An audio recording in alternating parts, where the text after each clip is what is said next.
Tampering. Dirty word, but it's the buzzword in college football right now. We're in the transfer portal era. We're in the NIL era.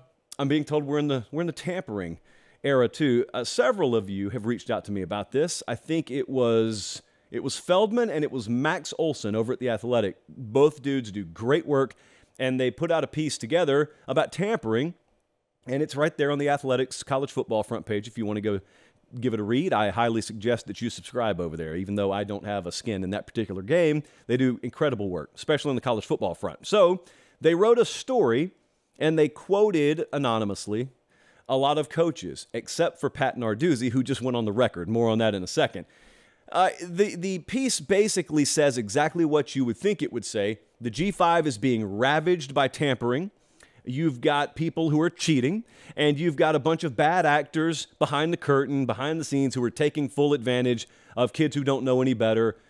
Voila, there you go. And what is tampering? Just to refresh everyone's memory for those who are new around here and who don't really know the ins and outs of college football right now, the transfer portal recently changed. I assume you know what the transfer portal is, but what changed in college football is they did away with the penalty that you have to pay for transferring, and so everyone's just free to go wherever they want to, at least for their first transfer. And what that led to is a lot of people reaching out to kids on other rosters, even though it's illegal to do it, and they're reaching out to them and saying, hey, if you want to come over here at University X, even though you're currently a player at University Y, we'd love you. We've got a spot for you. We would even have NIL money for you. So it's pretty gross. But yeah, it's happening. Of course, it was always going to happen. No one is shocked, I don't think, at the fact that it's happening.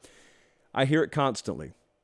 So in the interest of not burning my own sources, I will tell you that I have conversations not quite daily, almost daily, multiple times weekly with coaches. Some are head coaches, many more are assistant coaches about this very topic. Here's how it usually sounds, and I'm not telling you guys anything I don't tell them. It usually sounds like this. I get a call or I get a text, which leads to a call, about a particular situation where a kid is being tampered with.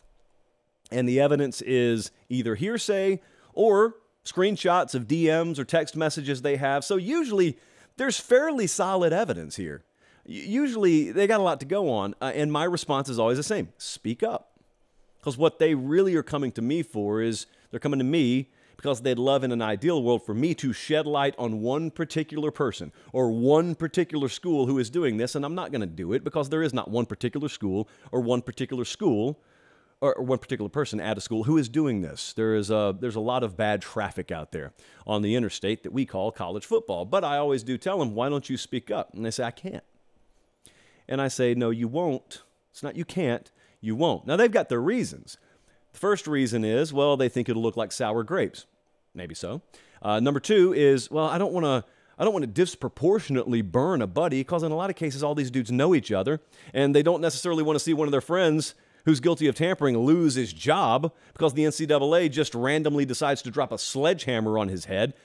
And so what this sounds to me like is it sounds to me like venting. That's what it ends up being. They're venting about tampering, but they really are not looking to have it eradicated. Pate Narduzzi spoke up. Pate Narduzzi at Pitt this time last year. Remember when Jordan Addison left and he went to USC, and Pate Narduzzi flat out came out and said, yeah, he got tampered with. He didn't do it anonymously, and he didn't shy away. Pate Narduzzi spoke his mind. Now, he's quoted. Pate Narduzzi is quoted in this story that Max Olson and Bruce Feldman wrote on The Athletic, and they asked him a year later, do you regret doing it? He said, absolutely not. I don't regret doing it. And I'm paraphrasing a little bit, but what he said's dead on the money, and it's exactly what I would say to any other coach who talks about tampering and they want to do something about it. Speak up. Speak. You want to greatly douse the flames. Name names. Speak out and speak up.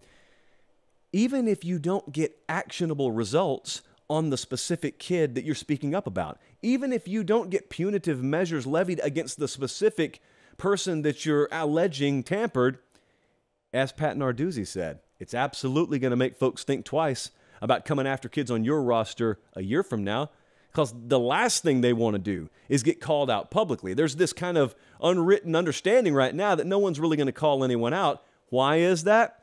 Because as Pate Narduzzi put it, everyone's doing it. That's the real reason.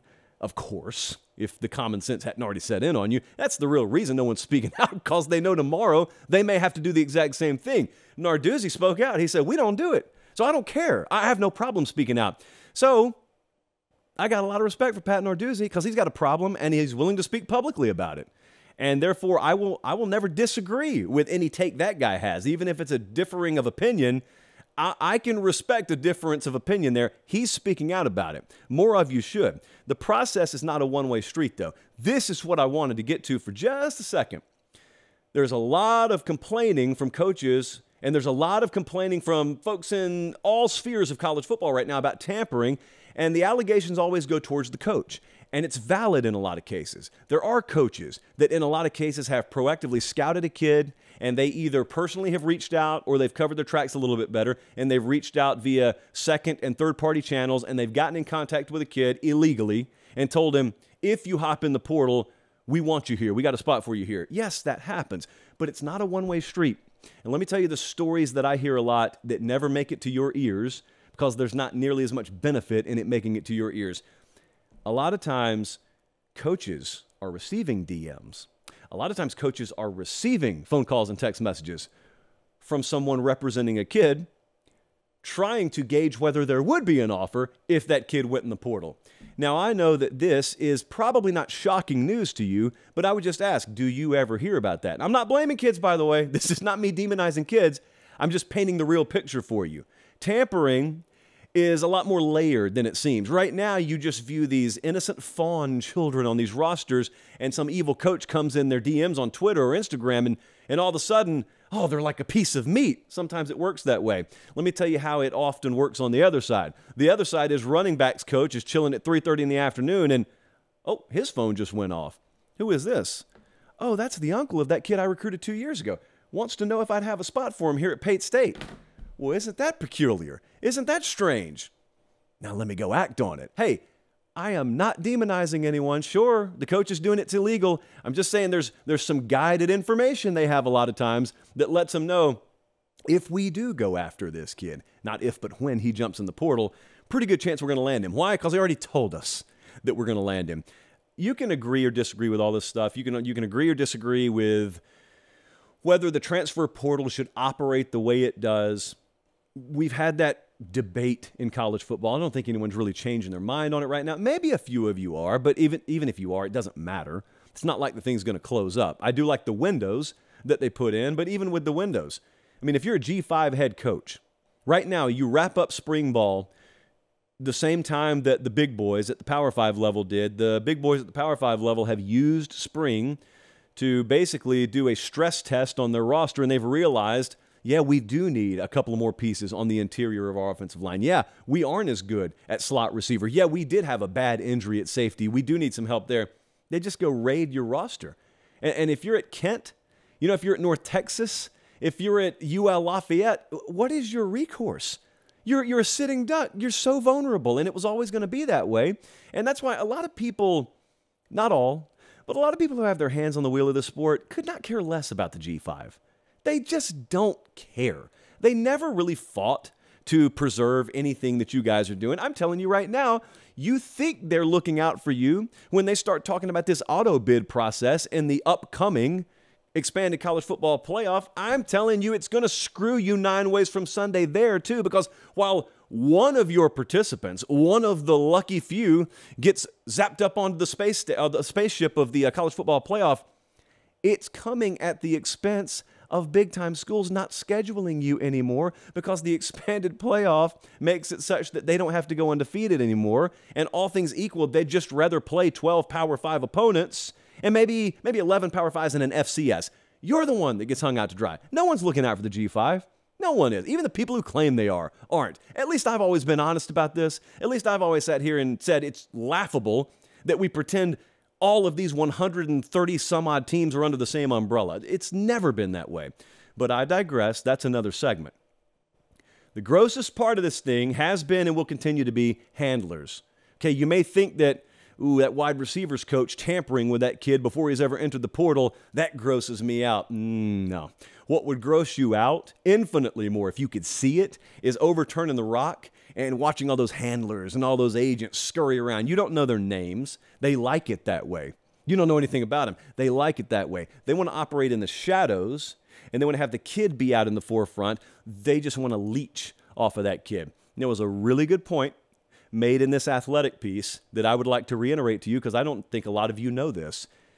In the NFL, it's very structured. They have a players association, and did you know that agents in the NFL have a commission cap? They can earn a max of 3% of your earnings. So if I'm representing you, you sign with the Jets for $50 million over 4 years, I can get 3% of that max. We don't have a players association in college football. CFBPA, you've never heard those letters put together because it doesn't exist. And so it's just a free-for-all. And if I go sucker a kid and his family into me representing him, I may have his best interest at heart. Not if I suckered him, but I may represent a kid and truly have his best interest at heart. There are some good actors out there.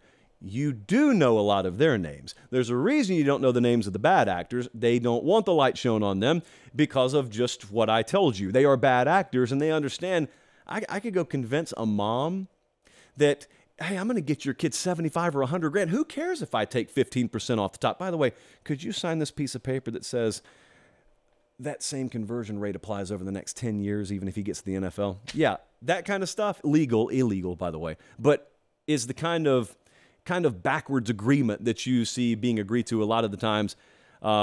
It's gross. It's really gross. So tampering is here to stay. It is the way of the college football world. The only way that you could circumvent it, slow the flow, if you will, is speak up.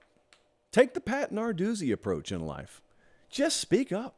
You'll be shocked at how much less you have to deal with this. Just for people being scared, you're going to call them out by name. Bad press is a great deterrent. It is like the fire extinguisher to tampering. Just call people out. It's not a crime. Pate Narduzzi hadn't been locked up. Quite the opposite. He said, we didn't even have to deal with tampering this past cycle. What do you know? Oh, the one more thing I was going to say. So you can like the stuff or you can not like the stuff. I don't think most of you like it. Please just don't. I know what's going to happen. This is why I have to say this. I'm going to look in the comments and I'm going to say, oh, you got a big problem with tampering. You got a big problem with the portal, which I don't with the latter. But you got a problem with tampering and you got a problem with kids moving all over the place, but you don't have a problem with coaches do the same thing. Coaches don't do the same thing. There's not an apples-to-apples comparison between coaches professionally moving around and players moving around. As I have said 999 times, we'll just make this an even 1,000 when I go to Oklahoma State and agree to be your defensive coordinator. They put a piece of paper in front of me. You might also know it as a contract, and I sign it. And there is language in that contract that spells out exactly what happens if I leave and break this contract before it expires. So if I go to Ohio State, for example, and I want to be their defensive coordinator because they're offering me more money, Oklahoma State doesn't throw their hands up and say, well, there he goes. There he goes again. That doesn't happen. Someone's paying someone a buyout. Now, I know what the retort is, so I'll also save you time on this. Well, yes, but those are employees, Josh. These players aren't. That's why some of us just want to push the wagon on down the road.